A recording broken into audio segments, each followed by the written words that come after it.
Explain how the redistribution of blood flow occurs and evaluate how this process can benefit a hockey player throughout a match. And this is a 9 mark question. We want to start then, or we can start with a short introduction of maybe just one line. And this might just explain a little bit about redistribution of blood flow. And it could be as simple as saying, during a hockey match, the redistribution of blood flow allows a player to get oxygen to the required areas of their body. We should now begin our first of our main 3 paragraphs. Each will contain a point, some evidence or explanation, and then an evaluation. So, first of all, we want to say what redistribution of blood flow is. And we can say that it's also known as vascular shunting for our point. We then need to explain this. This is where oxygen is redistributed away from inactive areas towards active areas during exercise.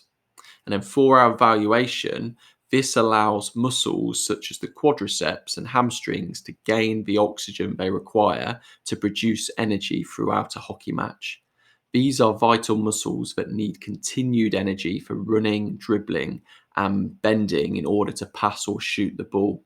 So we've evaluated our point and our explanation, and we've also tried to make a direct link to the sport of hockey and performance in that sport. The key parts of vascular shunting or the redistribution of blood flow are vasoconstriction and vasodilation. So these can make up our next 2 paragraphs. So for our next point, vasoconstriction narrows the internal diameter of the arteries supplying oxygenated blood to the inactive areas. This prevents as much oxygen getting to inactive areas such as the digestive system during a hockey match. So we've given an example of part of the body, the digestive system, that is inactive and doesn't need as much oxygen. So therefore the blood vessels leading to the digestive system have narrowed. For our evaluation, we again want to link to this hockey match. The intensity levels will also change frequently throughout a match between running, jogging, walking, and rest. During periods of rest, vasoconstriction will also occur after recovery has taken place. So we're showing a real knowledge here of sport and the cardiovascular system and showing that we understand that there are changes in the redistribution of blood flow depending on the intensity of the game. For our next paragraph, we could discuss vasodilation. So vasodilation widens the internal diameter of the arteries supplying oxygenated blood to the active areas.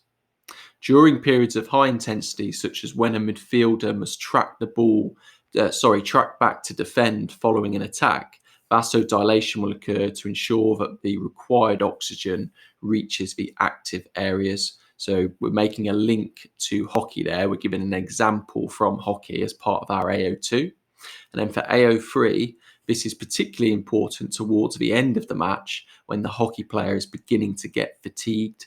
Vascular shunting can ensure that the required oxygen reaches the active muscles so that lactic acid isn't produced throughout any period of the match. So we're dropping in some key terms there, such as lactic acid. And again, we're showing our knowledge of sport and that we know that players are going to get more fatigued and more tired towards the end of a match. And we can say how vascular shunting is going to help with this.